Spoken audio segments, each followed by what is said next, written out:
తన కర్మకి అనుగుణంగానే మనిషి ఎప్పుడైనా కూడా ఈశ్వరుని నుండి ఫలితాన్ని పొందుతాడు. అంతే కదండి. పుట్టుకతోనే ఒకడు గొప్ప ధనవంతుడు, ఒకడు ఏమీ లేనివాడు అవుతున్నాడంటే భగవంతుడు వాడిని పక్షపాతంతో పుట్టించాడని మనం అనుకుంటామా? అలా అనుకోవడానికి వీల్లేదు. ఎందుకు? వాడి కర్మను అనుసరించే వాడు అలా పుడుతున్నాడు. లేకపోతే అలా ఎందుకు పుట్టవలసి వస్తుంది? అప్పుడు ఈశ్వరుడు సమభావం ఉన్నవాడని చెప్పగలుగుతామా? అలా లేదు. అందుకని ఇలా అంటున్నాడు, వివేకం ఉన్నవాడు ఈ సత్యాన్ని ఎప్పుడు గుర్తుంచుకోవాలి. దైవం ఎంతవరకు సమకూరుస్తుందో దైవోపసాదితం యావత్ వీక్ష్య, ఎంతైతే దైవవశాత్తు, దైవం అంటే ఇక్కడ నేను ఇంతకుముందు కూడా చెప్పాను పూర్వకర్మ, దైవవశాత్తు మనకేది సంప్రాప్తమవుతుందో దాన్ని తీసుకుని స్వీకరించి ఈశ్వరుణ్ణి ఎలా పొందాలా అని మనం ఆలోచన చేసుకోవాలి అని నారదుడు అనుకుంటున్నాడు. అథ మాత్రోపదిష్టేన యోగేన అవరుత్ససి అంటూ ధ్రువుడికి చెప్తున్నాడు విషయాలు. చెప్పి యత్ ప్రసాదం సవైపుంసాం దురారాధ్యో మతో మమ, అట్లా కాకుండా మీ అమ్మగారు నీకు చెప్పారు కదా విష్ణుమూర్తిని పొందాలి అని చెప్పారే, ఒకవేళ నువ్వేమన్నా విష్ణుమూర్తిని పొందడానికి వెళ్తున్నావా ఏంటి? వద్దునాయన అని పరీక్ష చేస్తున్నారు. ఎందుకురా? హాయిగా ఆడుకునే వయసు, ఏది దొరుకుతుందో దాంతో ఆనందంగా ఉండు. అట్లా కాకుండా ఎవరి యొక్క అనుగ్రహాన్ని యోగులు కూడా పొందడం కష్టమైనదో అట్లాంటి చోటుకు నువ్వు వెళ్తున్నావా? అలా వెళ్ళొద్దు. ఎందుకంటే అది చాలా కష్టమైనటువంటిదని నా అభిప్రాయం నాయన. మునడహ పదవీం యస్య నిస్సంగేనోరు జన్మభి, అన్ని సాంగత్యాలను విడిచిపెట్టి అనేకమైనటువంటి జన్మలు, ఒక జన్మ కాదు అనేకమైనటువంటి జన్మలు మహర్షులు ఆ దివ్య పదవి కోసం తపస్సు చేస్తూ ఉంటారు. ఎవరి కోసం? నారాయణుడి యొక్క స్థానాన్ని పొందడం కోసం ఉరుజన్మభి చాలా కాలం తపస్సు చేస్తూ ఉంటారు సుమా. అయినప్పటికీ కూడా మృగజంత అపి తీవ్రయోగ సమాధిన, మహాయోగ సమాధితో కూడా నవిదుహు కనిపెట్టలేరు సుమా నారాయణుణ్ణి. అట్లాంటి నారాయణుడి కోసం నువ్వు తపస్సు చేస్తావా? వద్దురా అబ్బాయి అని వెనక్కి లాగుతున్నాడు. అతో నివర్తతామేష, వెనక్కి వచ్చేసే, నా మాట విను. నిర్బంధస్తవ నిష్ఫల, నీ పట్టుదల అనేది ఉన్నదే ఇది విడిచిపెట్టు, ఇది నిష్ఫలమైనది. యతిష్యతి భవాన్ కాలే, అలా నేను నిన్ను నిరుత్సాహపరచట్లేదు. కొంచెం పెద్దవాడయ్యాక అప్పుడు నువ్వు ఏది మంచో ఏది చెడో ఆలోచించుకొని అప్పుడు నువ్వు ఈ తపస్సు చేయొచ్చు.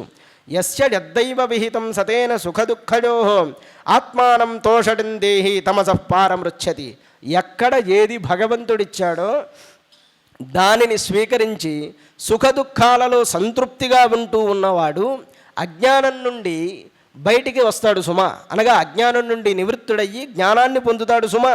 అలా కాకుండా పట్టుదలకపోతే ఇంకా అనేక జన్మలు దుఃఖాన్ని పొందాల్సి వస్తుంది. ఇంకా కొన్ని నీతి విషయాలు ఇక్కడ చెప్తారు నారదుల వారు. జీవితంలో వీటిని అలవాటు చేసుకుంటే నిజంగా మనం భౌతికంగా కూడా అనగా బాహ్యమైన జీవితంలో కూడా సంతృప్తిగా ఉంటాం. గుణాధికాన్ ముదం లిప్సేత్, మనకంటే మంచివాడు కనిపించాడు అనుకోండి, సంతోషాన్ని ప్రకటించాలి, వాడితో స్నేహాన్ని చెయ్యాలి.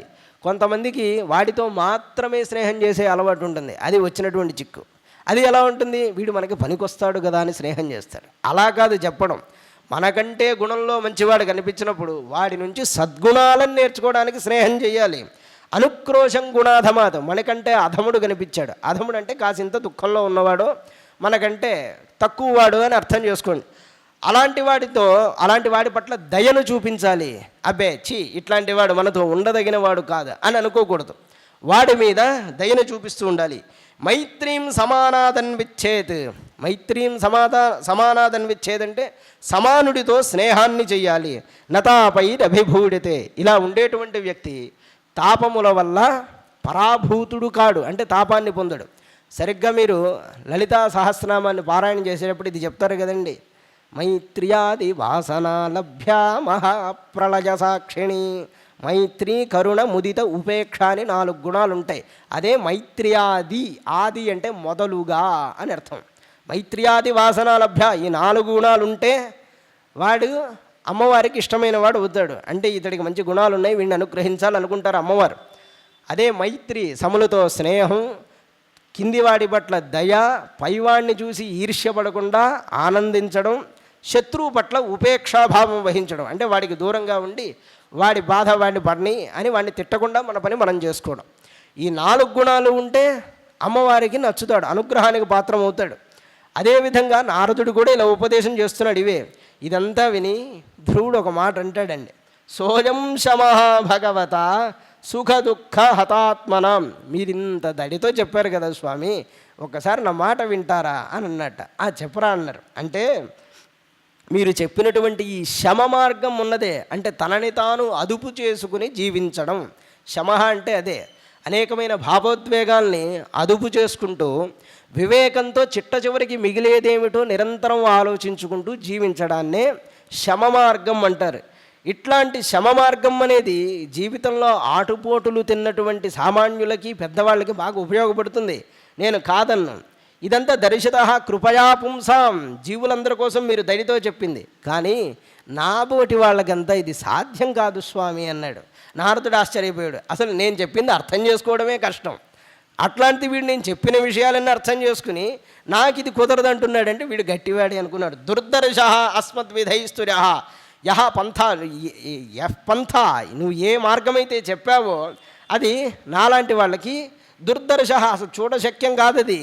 ఎందుకు అంటే అథాపి మే అవినీతస్య క్షాత్రం ఘోరముపేయుష, నేను భయంకరమైనటువంటి క్షాత్రాన్ని పొంది ఉన్నాను కదా, అట్లా ఉన్నటువంటి నాకు మీ మంచి మాటలు తేనె పూసిన మాటలు నచ్చవు సుమా. సురుచ్యా దుర్వచో బాణై నభిన్నే శ్రడతే హృది అంటున్నాడు. సురుచి పలికినటువంటి అంటే మా సవతి తల్లి పలికిన మాటలనే బాణాలు గుచ్చుకుని బాధపడుతున్న నాకు మీ మంచి మాటలు నాకు రుచింపవు సుమా. నేను ఒకటే అనుకుంటున్నాను, ఏమిటది? పదం త్రిభువనోత్కృష్టం జిగీషో సాధువర్త్వమే.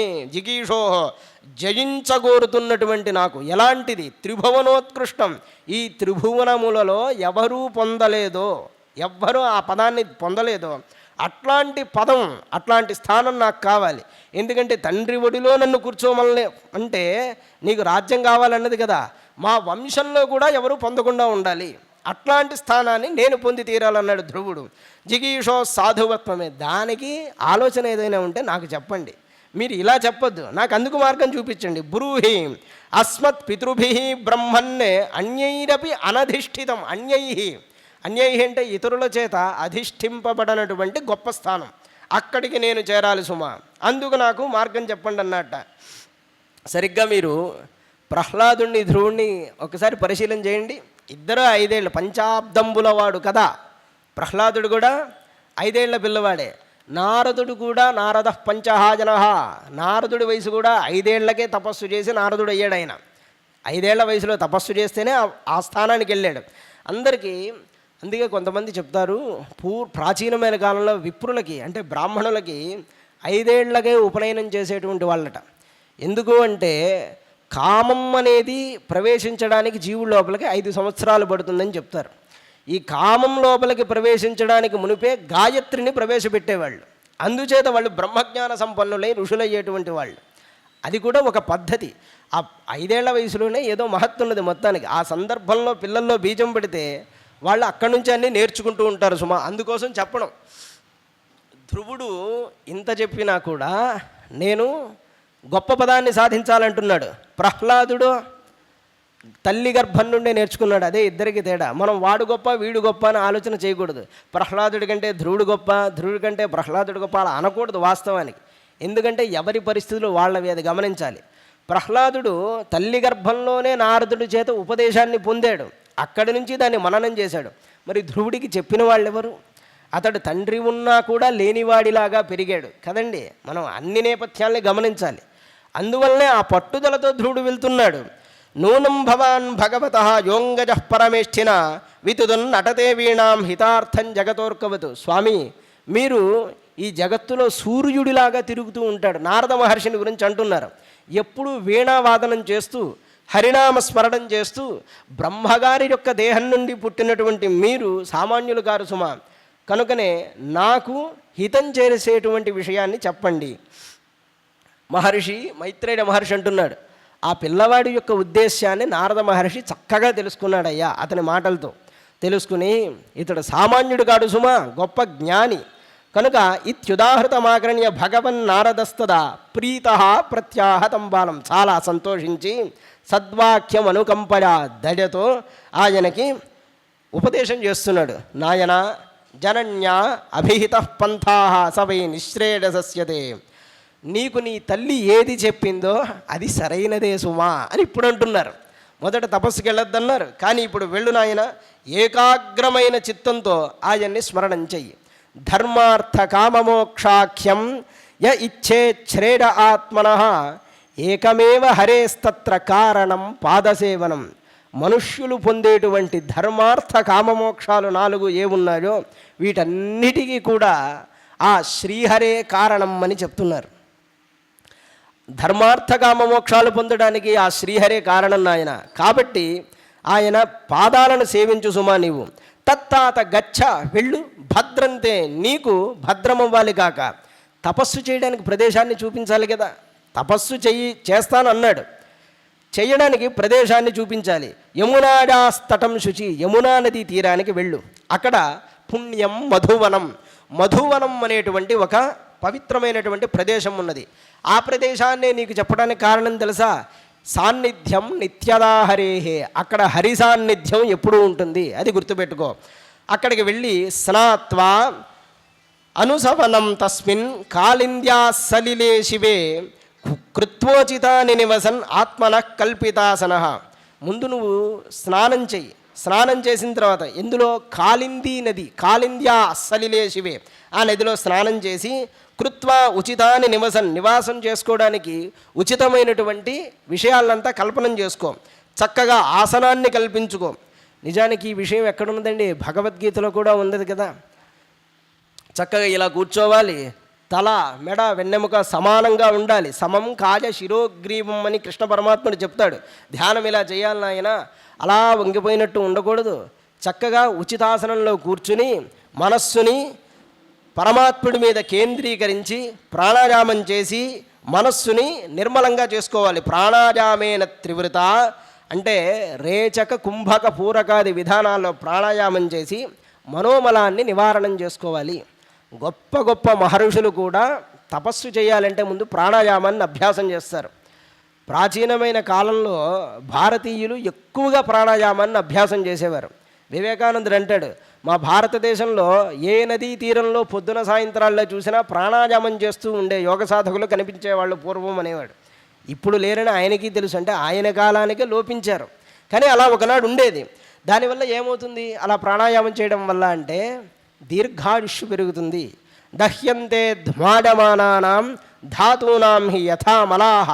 బంగారం వెండి మొదలైన ధాతువుల్ని కాల్చడం వల్ల వాటిలో ఉన్న మురికి నష్టమైపోయి ఎలా పవిత్రమవుతాయో, అలాగే మన ఇంద్రియాలలో ఉండేటువంటి దోషాలన్నీ కూడా ప్రాణాయామం అనే అగ్నిచేత కాల్చబడి జీవుడు శుద్ధుడవుతాడు.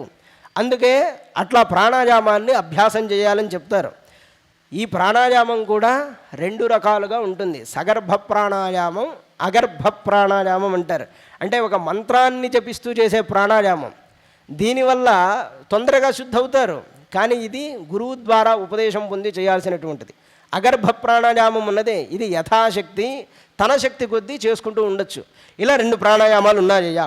శనై వ్యుదస్యాభిధ్యాయేన్ మనసా గురుణా గురుం అన్నాడు. గురుణా గురుం అంటే గురువులకి గురువుని అర్థం కాదు. గురుణా అన్న మాటకి ధైర్యంతో కూడిన ప్రవర్తనతో తండ్రి అయినటువంటి గురువు అంటే తండ్రి అని అర్థం. తండ్రి అయినటువంటి శ్రీహరిని చక్కగా ధ్యానించు సుమా. ఇలా నువ్వు చెయ్యి. ప్రసాదాభిముఖం శశ్వత్ ప్రసన్న వదనే క్షణం. ప్రసాదాభిముఖం, నీ వైపు ప్రసన్నమైన దృష్టితో చూస్తున్నట్లుగా ముందు ఆయన్ని ధ్యానం చెయ్యి. సునాసం, చక్కటి నాసిక కలిగిన వాడిగా భావన చెయ్యి. చారు కపోలం సురసుందరం, మంచి బుగ్గలు ఉన్నవాడిగా భావించు. తరుణం రమణీయాంగం అరుణౌష్ఠేక్షణాధరం. తరుణం అంటే అప్పుడప్పుడే ఎదుగుతున్నటువంటి వయసులో ఉన్నవాడు, మంచి శోభతో కలిగిన అంగములు ఉన్నట్టివాడు, ఉదయిస్తున్నటువంటి సూర్యుడి రంగుతో ఉన్న పెదముల వంటివాడు. ప్రణతాశ్రయణం దృండం శరణ్యం కరుణార్ణవం. నమస్కరించిన వాడికి ఆశ్రయం ఇచ్చేటువంటి వాడు, కరుణకు సముద్రుడు అని చెప్పారు. శ్రీవత్సాంకం ఘనశ్యామం. శ్రీవత్సాంకం, ఆయన హృదయంలో శ్రీవత్సం అనేటువంటి చిహ్నం ఉంటుందని చెప్తారు కదండి. కౌస్తుభం మణి. శ్రీవత్సం అంటే గుర్తు. అంటే మనకి పుట్టుమచ్చలు ఎలా ఉంటాయో విష్ణుమూర్తికి కూడా ఆ హృదయంలో శ్రీవత్సం అనే గుర్తుంటుంది. ఆ గుర్తు చాలా విచిత్రంగా ఉంటుంది తెలుసా అండి. మనం అనుకునేటువంటిది ఏదీ కాదు అక్కడ. దక్షిణావర్త శ్వేతరోమావళి విశేష అంటారు. కానీ అది చాలా అందంగా ఉంటుందట. కుడివైపు వచ్చినటువంటి తెల్లని వెంట్రుకలు ఆ గుర్తులో ఉంటాయట. అదేం చిత్రమో కానీ అది చూడడానికి చాలా బాగుంటుంది. అట్లాంటి గుర్తు ఆ శ్రీవత్సం అనే గుర్తు విష్ణుమూర్తికి మాత్రమే ఉంటుంది. ఘనశ్యామం నీలమేఘంలో ఉన్నటువంటి రంగు కలిగిన వాడు. పురుషం వనమాలినం, వనమాలి వేరు వైజయంతిమాల వేరు. విష్ణుమూర్తి 2 మాలలో వేసుకుంటాడు. వనమాల అంటే పువ్వులు తులసి దళాలు రెండూ కలిపి కట్టింది. వైజయంతిమాల అంటే కేవలం పద్మములు మాత్రమే కట్టింది. ఇలా రెండులో భేదాలు ఉన్నాయి. ఈ వనమాలను వేసుకున్నటువంటి వాడు సుమా శంఖ చక్ర కథాపద్మై అభివ్యక్త చతుర్భుజం. స్వామి యొక్క రూపం చెప్తున్నాడు. శంఖము చక్రము గదా పద్మము ధరించి చతుర్బాహువుల్లో విలసిల్లుతున్నటువంటి ఆ స్వామిని హృదయంలో ధ్యానం చేయన ఆయన. అభివ్యక్త చతుర్భుజం. కిరీటినం కిరీటం గలవాడిని, కుండలినం మకర కుండలములు గలవాడిని, కేయూర వలయాన్వితం భుజహారాలు ఒప్పిన వాడిని, కౌస్తుభాభరణ గ్రీవం కౌస్తుభమణి కలిగినటువంటి వాడిని, చక్కటి గ్రీవం అంటే మెడగలిగిన వాడిని, పీత కౌశేయవాససం పట్టు పీతాంబరాలు పచ్చటి వాటిని ధరించిన స్వామిని, కాంచీ కలాపపర్యంతం లసత్కాంచననూపురం నడుము వరకు వేలాడుతున్నటువంటి చక్కటి ఆభరణాలను ధరించిన వాణ్ణి, దర్శనీన తమం శాంతం మనోనయనవర్ధనం చూస్తేనే శాంతి కలిగించేటువంటి వాడిని, శాంతప్రదుణ్ణి, మనోనయనమునకు మనస్సుకి ఆనందాన్ని కలిగించేటువంటి వాణ్ణి, పద్భ్యాం నఖమణిశ్రేణ్య విలసద్భ్యాం సమర్చతాం హృత్పద్మకర్ణికాధిష్ణ్యమాక్రమ్య ఆత్మని అవస్థితం. పాదములకు గోరులు అనేటువంటి మణుల చేత వెలుగులు విరచిమ్ముతున్నటువంటి వాడిని, హృదయ మధ్యంలో ఉన్నటువంటి వాడిని, స్మరమానం నవ్వుతున్న వాడిని, అభిధ్యాడేది సానురాగావలోకనం నిన్ను ప్రేమతో చూస్తున్నటువంటి వాడిని నువ్వు ధ్యానం చెయ్యి అని ఉపదేశం చేశాడు. అంతటి నారదుడి నుంచి ఇలాంటి ఉపదేశం అందితే ఆయనకు ఎలా అనిపిస్తుందండి? ఖచ్చితంగా ఈయన్ని చూసి తీరాలనుకున్నాడు. సరిగ్గా దీన్నే పోతన గారు కూడా తెలుగు పద్యాల్లో అలాగే చెప్పారు. అది కూడా వినడానికి బాగుంటుందని కనుక ఒకసారి చెప్పుకుందాం. ఆశ్రిత సత్ప్రసాదాభిముఖుండు. ఇంతకుముందు నేను చెప్పిన అర్థమే ఈ పద్యం మొత్తంలో ఉంటుంది కనుక అలాగే ఒకసారి అది చదువుతుంటేనే మీకు అర్థమైపోతుంది. ఆశ్రిత సత్ప్రసాదాభిముఖుండును, స్నిగ్ధ ప్రసాననేక్షుండును, సురుచిర నాసుండును, శుభ్రూయుగుండును, సుకపోలతలుండును, సుందరుండును, హరి నీల సంశోభితాంగుండు తరుణుండు, అరుణావలోకనోష్ఠాధరుండు, కరుణా సముద్రుండు, పురుషార్థ నిధిజును, ప్రణతాశ్రయుండు, శోభనకరుండు. సంస్కృతంలో ఏదేది చెప్పారో దానిని అలాగే ఏమాత్రం తప్పించకుండా ఇక్కడ పోతన గారు రాశారు. ప్రణతాశ్రయుండు అదే కదా మనం అనుకున్నది. నమస్కారం పెట్టిన వాడికి ఆశ్రయం ఇచ్చేటువంటి వాడు. లలిత శ్రీవత్స లక్షణ లక్షితుండు, మధురమైనటువంటి శ్రీవత్స చిహ్నంతో ఉన్నటువంటి వాడు. సర్వలోక శరణ్యుండు, అన్ని లోకాలకు శరణమైన వాడు. సర్వసాక్షి పురుష లక్షణయుక్తుండు. అందుకే పురుషేషు స్త్రియో హిరంభ పురుషేషు విష్ణు కావ్యేషు మాఘ కవి కాళిదాస అంటారు. స్త్రీలలో ఉండే లక్షణం ఎవరికి ఉండే? రంభకు ఉంటుందట. ఆమెకి పంచచూడ అని అర్థం. ఆడవాళ్ళకి ఒక కొప్పు ఉంటుంది, కానీ రంభకు ఎంత పెద్ద జుట్టు ఉంటుందంటే 5 కొప్పులు ఉంటాయట ఆమెకి. అందుకే ఆమెని పంచచూడ అంటారు. ఇప్పుడు పిలకలు కూడా లేవు, అన్ని పిలకలే, జడలు కూడా లేవు కదండి. ఆమెకి 5 కొప్పులు పంచచూడ. అట్లాంటి అప్సరసామ స్త్రియో హి రంభ పురుషేషు. ఈ కాలంలో ఎవరికి అలాంటి భార్య కూడా దొరకకూడదు, దొరికితే నెంబర్ 1. స్త్రియో హి రంభ పురుషేషు విష్ణు. పురుషుల్లో గొప్పవాడు అంటే మహావిష్ణువట. ఎందుకంటే ఆయన చిహ్నాలు అసామాన్యములు సుమ. మహానుభావుడు, మోక్షకారకుడు నారాయణుడు.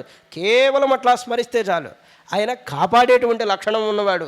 పురుష లక్షణయుక్తుండు, పుణ్యశీలి, అసిత మేఘ నిభశ్యాముండు, అవ్యయుండు.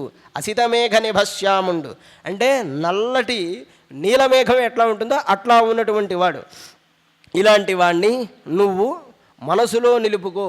పురుషోత్తముని పూజించుచు హృదయగతుండును, సానురాగ విలోకండును, వరద శ్రేష్ఠుండును అగు నారాయణుణ్ణి ఏకాగ్రచిత్తంబున ధ్యానంబు చేడుచు, పరమ నివృత్తి మార్గంబున ధ్యాతుండైన పురుషోత్తముని దివ్య మంగళస్వరూపంబు చిత్తంబునందగిలిన మరల మగుడనేరదు. అదియునుగాక ఏ మంత్రం వేని సప్తవాసరంబులు పఠించిన ఖేచరులను కనుంగొను సామర్థ్యంబు గలుగు. చెప్తున్నాడు, ఏకాగ్రమైన చిత్తంతో నువ్వు నారాయణుణ్ణి ధ్యానం చేయి. నివృత్తిని కోరేటువంటి మహానుభావులు అంటే ఈ ప్రపంచం నుండి వెనక్కు మరలి తన హృదయంలోనే భగవంతుణ్ణి చూడాలి అనుకునే మహర్షులు ఈ దివ్యమంగళ స్వరూపాన్ని ధ్యానం చేస్తూ ఉంటారు. దీన్ని ధ్యానం చేసిన వాడికి మళ్ళీ వెనక్కి తిరిగి రావడం అనేది ఉండదు సుమా. పైగా ఏ మంత్రాన్ని 7 రోజుల పాటు భక్తితో గనక అనుష్ఠానం చేస్తే, గొప్పదైన తపస్సుగా చేస్తే ఆకాశంలో తిరిగేటువంటి దేవతల్ని కూడా చూసే సామర్థ్యం కలుగుతుందో అలాంటి ద్వాదశాక్షరి మంత్రాన్ని జపం చేయి. భగవతే వాసుదేవాయ నమః అనే మంత్రాన్ని ద్వాదశాక్షరిగా ఋషులు ఉపదేశం చేసే తీరు వేరు ఉంటుంది. ఆ విధానంలో ఉపదేశం చేసి నాయనా దీన్ని నువ్వు జపం చేయి. అప్పుడు ఖేచరులు సిద్ధులు మొదలైన వాళ్ళు ఆకాశంలో ఎలా ఉంటారు, వాళ్ళ రూపాలు ఏమిటి నీకు కనబడతాయి. ఎందుకంటే దీనికి అంతటి శక్తి ఉన్నది సుమా. ఈ మంత్రాన్ని నువ్వు అనుష్ఠానం చేయి. ఇంకా ఎలా భావిస్తావో తెలుసా, నేను చెప్పిన విధంగా భావిస్తూ నువ్వు పూజ చెయ్యి. దుర్వాంకురం బుల దుర్వాంకుశ్యాము, గడ్డిపోచ వంటి రంగు కలిగినట్టుగా భావించి దూర్వాంకురాలతో ఆయన్ని పూజ చెయ్యి. జలజంబులను జారు జలజనయనను, కమలమును తీసుకుని కమలాక్షుణ్ణి పూజించు. కమలమును తెచ్చుకొని కమలాక్షుణ్ణి పూజ చెయ్యి.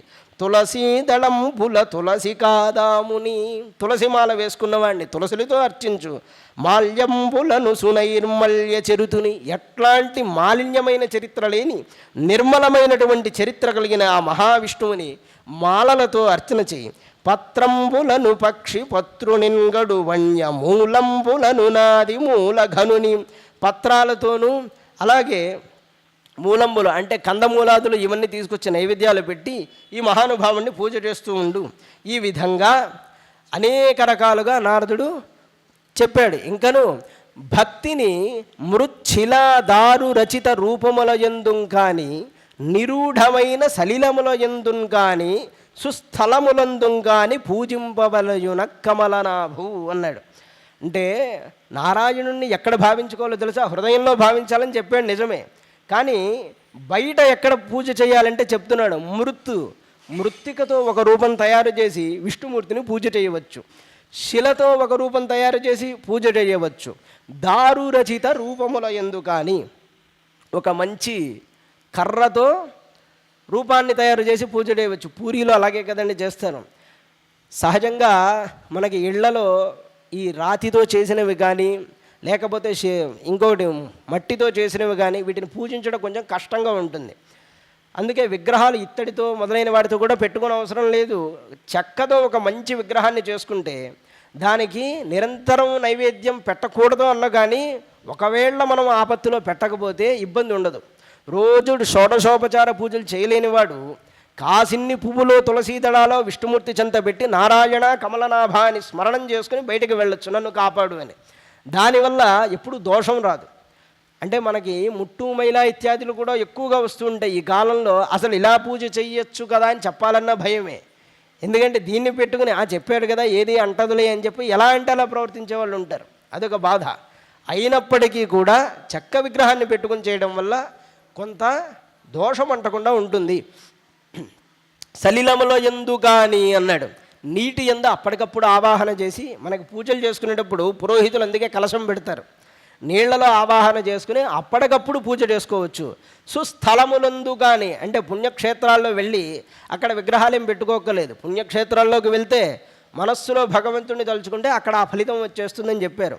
ఆ కమలనాభుణ్ణి ఈ విధంగా నువ్వు పూజించాలయ్యా. ఉత్తమ శ్లోకుండకు పుండరీకాక్షుండు నిజమాయా స్వేచ్ఛావతార చరితంబుల చేతన్ అచింత్యముగా నెద్ది చేయున్ అద్ది హృదయగతంబుగా ధ్యానంబుంచేడదగు. విష్ణుమూర్తిని ఎట్లా ధ్యానం చేయాలట చెప్తున్నాడు. ఉత్తమ శ్లోకుడు అంటున్నాడు. అంటే పవిత్రమైన చరిత్ర కలిగినటువంటి కమలనయనుడు ఆ మహావిష్ణువు. ఈయన నిజమాయా స్వేచ్ఛావతార, నిజమాయా మంచి మాట అన్నాడు. ఆయన యొక్క మాయ చేత స్వేచ్ఛగా తాను ధరించినటువంటి రూపముల చేత. జన్మలు 2 రకములుగా ఉంటాయి కదండి. కర్మజన్మ కారణజన్మ అని 2 ఉంటుంది. మనది కర్మజన్మ అంటే మనం వద్దన్న అనుభవింపవలసిందే. వాళ్ళది కారణజన్మ, ఒక పని నిమిత్తంగా శరీరం తీసుకుని అయిపోయిన వెంటనే విడిచిపెడతారు. రమణ మహర్షి గారు ఒక మాట చెప్తారు. ఒక కూలీని వీపు మీద బస్తా మోస్తూ వస్తున్న అతన్ని క్రమంగా యజమాని తన ఇంటి వరకు తీసుకెళ్తూ ఉంటే అడుగుతూ ఉంటాడట, ఈ ఇంట్లోనైనా బస్తా వదిలేయాల్సింది, ఈ ఇంట్లోనైనా వదలాల్సింది అంటాడట. యజమాని చెప్తుంటాడు, ఇక్కడ కాదయ్యా, నా ఇల్లు చాలా దూరం ఉంది అంటాడట. ఈ కూలి బస్తాని దించుకోవడానికి ఎంత తాపత్రయపడుతూ ఉంటాడో, అవతార పురుషుడు మొదలైనటువంటి వాళ్ళు, భగవంతుడు కూడా ఈ శరీరాన్ని విడిచిపెట్టడానికి అంత ఉత్సాహం చూపిస్తారు. కానీ మనం అందుకే భయపడుతూ ఉంటాం కదండి. అదే వచ్చినటువంటి చిక్కు. మహాభారతంలో ఘటోత్కచుడు చచ్చిపోయినప్పుడు కృష్ణ పరమాత్ముడు నాట్యం చేస్తాడు, చాలా ఆనందంతో నాట్యం చేస్తాడు. ఘటోత్కచుడు వాస్తవానికి పాండవ పక్షం కదండి. ఆయన చచ్చిపోతూ కూడా 1,00,000 మందిని చంపి చచ్చిపోయాడు ఘటోత్కచుడు. ఆయన శరీరం అలా పడిపోతూనే దాని కింద 1,00,000 మంది కౌరవ సేన నలిగిపోయింది. పడిపోయేటప్పుడు చూశాడు, నేను నా వైపు పడితే, నా వాళ్ళ వైపు పడితే నా వాళ్ళు చనిపోతారు, ఎలాగైతే యుద్ధంలో వీరున్నై ప్రాణాలు పోగొట్టుకుంటున్నాను కదా, కాబట్టి కౌరవ సైన్యాన్ని చంపి చస్తానుగా, కానీ కౌరవుల వైపు ఒరిగి పడిపోయాడు. అంత యుద్ధం చేశాడు ఆయన. అట్లాంటి వాడు పడిపోతే కృష్ణుడు దూరంగా రథాన్ని తీసుకెళ్ళి నాట్యం చేస్తున్నట్ట. అర్జునుడు చూశాడు, బావా ఏంటిది, ఎవరైనా చూస్తే నా పరువేం కావాలన్నాడు ముందు. అదేంటి నీ పరువేమిటి అంటే, అభిమన్యుడు చచ్చిపోయినప్పుడు నువ్వు అయ్యో అభిమన్యు చనిపోయావని బాధపడ్డావు. అభిమన్యుడు నా కొడుకే, ఘటోత్కచుడు భీముడి కొడుకే, అంటే మావాడే, ఇలా వాడు చచ్చిపోతే నువ్వు ఎగరచ్చా అని అడిగట. అడిగితే కృష్ణుడు అన్నాడు, ఒరే పిచ్చోడా, నీకు ఇంతవరకే తెలుసురా, వాడు పరమక్రూరుడు ఘటోత్కచుడు అనేవాడు. వాడిని నేను ఇన్ని రోజులు చంపకుండా ఉంచిందే ఈ యుద్ధం కోసం, మీకోసం నేను వాడిని అట్టే పెట్టాను. వాడు మునుల్ని బాధించాడు, ఎంతోమంది నరుల్ని చంపాడు, మాంసభక్షణ చేశాడు. వాడిని గనక ఇప్పుడు వదిలేస్తే వాడు ఇంకొక రావణాసురుడు అవుతాడు. వాడిని చంపడానికి మళ్ళీ నేను అవతారం తీసుకోవలసి వచ్చేది. ఆ శరీరం తీసుకునేటువంటి బాధ నాకు తప్పింది కదా అని నేను నాట్యం చేస్తున్నాను అన్నాడు కృష్ణ పరమాత్ముడు. అంటే ఒక అవతారం తగ్గించినట్లే కదా, ఎందుకు వచ్చిన ఈ గోల అనుకున్నాడు. అంటే ఈ భగవంతుడికి మనకి భేదం అంత ఉంటుంది భగవంతుడి చర్యల్లో. కనుక నిజమాజా స్వేచ్ఛావతార చరితంబుల చేత, ఆయన చేసినటువంటి చరిత్రలన్నిటినీ తలంచడం చేత అచింత్యముగా నెత్తి చేయు నద్ది హృదయగతంబుగా ధ్యానంబు చేయందగు. ఇంకొక విషయాన్ని దేనిని స్మరించకుండా ఆయన చరిత్రలే ధ్యానం చేయాలి సుమా. మరియున్ కార్యబుద్ధిని చేసి చేజంబుడు పూజా విశేషంబులు, ఆయన్ని తలంచి చేసేటువంటి పూజా విశేషాలు వాసుదేవ మంత్రంబున, వాసుదేవ మంత్రాన్ని స్మరణం చేస్తూ సర్వేశ్వరుడికి సమర్పించాలి సుమా. ఇట్లా మనోవాక్కాల కర్మాల చేత మనోగతంబగునట్లుగా భక్తియుక్తంబులైన పూజల చేత పూజింపబడి, అనగా మన మనస్సు, శరీరము, వాక్కు మూడు భగవంతుడి యందే అనన్యమైన భక్తితో కుదురుకున్నట్లయితే అప్పుడు సర్వేశ్వరుడు అనుగ్రహిస్తాడు సుమా. సర్వేశ్వరుడు మాయాభిభూతులుగాక సేవించు పురుషులకు. ఎంత మంచి మాట. పూజించడం గొప్ప కాదు. ఇప్పుడు ఇలా పూజ చేస్తూనే వెంటనే ఏదో ఒక పని వచ్చిందని లేచి వెళ్ళిపోతూ ఉంటారు చాలామంది. అలా ఉండకూడదు సుమా, అది చెప్తున్నాడు. మనోవాక్కాల కర్మంబుల చేత మనోగతంబగనట్లుగా భక్తియుక్తంబుల చేత పూజల చేత భక్తియుక్తంబులైన పూజల చేత పూజింపబడి మాయాభిభూతులుగాక, ఈయన తప్ప ఇంకొకటి లేదు అని పూజించాలి తప్ప అంతా అయిపోయిన తర్వాత ఈయన అని పూజించకూడదు. మన పూజకి భక్తుల పూజకి అదే భేదం ఉంటుంది. జీవితంలో అన్నీ అయిపోయాక భగవంతుడికి పూజ చేయాలని అనుకుంటారు. అందుకే ఒక భక్తుడు ఒక కథ చెప్తారు. ఒక కుక్క దాదాపుగా శరీరం అంతా ఒక గజ్జి వచ్చి చాలా కష్టపడుతోందట, చాలా ఇబ్బందులు పడుతోంది. ఒక చెవు తన యొక్క వ్యాధి వల్ల, కుష్టు వ్యాధి ఇత్యాది అంతా వచ్చి ఆ చెవి కూడా ఊడిపోయిందట. ఇలాంటి స్థితిలో ఆకలి దప్పులతో ఆ కుక్క అటు ఇటు తిరుగుతుంటే ఒకసారి ఎందుకో భగవంతుడికి జాలి పుట్టి వచ్చి అడిగట, వసే ఎన్ని కష్టాలు పడుతున్నావు నువ్వు ఈ భూమి మీద, నీకింత ఇబ్బంది లేకుండా చేసేస్తాను, నా దగ్గరకు వచ్చేస్తావా, నిన్ను ఈ శరీరం నుంచి విడిపించేస్తాను, నీకు గొప్పదైన స్వర్గాన్ని ఇస్తాను అన్నట్ట. అంటే ఆ కుక్క చెప్పింది, ఏమో స్వామి నువ్వు మాట్లాడుతున్నావు, నేను ఇలా వచ్చేసానో లేదో పక్క వీధిలో ఇంకో కుక్క దీన్ని ఆక్రమిద్దామని సిద్ధంగా ఉంది, నేను రోజు దాంతో యుద్ధం చేస్తుంటే ఇప్పుడు నువ్వు నన్ను తీసుకెళ్ళిపోతే నా పరిస్థితి ఏం కావాలని అడిగింది. అంటే మనుష్యుల యొక్క తత్వము ఇలాగే ఉంటుంది. ధర్మరాజు దగ్గరికి కృష్ణుడు వెళ్ళి అడుగుతాడు రాయబారం, కృష్ణ రాయబారం చేసేటప్పుడు అంటాడు, బావా యుద్ధం ఆపడానికి, యుద్ధానికి రాయబారం చేయడానికి నేను వెళ్తున్నాను కదా, నువ్వేమంటావు, యుద్ధం చేద్దామంటావా వద్దంటావా అంటాడు. అంటే ధర్మరాజు చెప్తాడు, బావా ఒక మాంసం ముక్కని మధ్యలో పెట్టి, ఒక పెద్ద మాంసం ముక్కని మధ్యలో పెట్టి దాని చుట్టూ 5-6 కుక్కలు గుర్రుమని తిరుగుతూ ఉంటే. Thanks for watching. Please comment, like, share and subscribe our channel.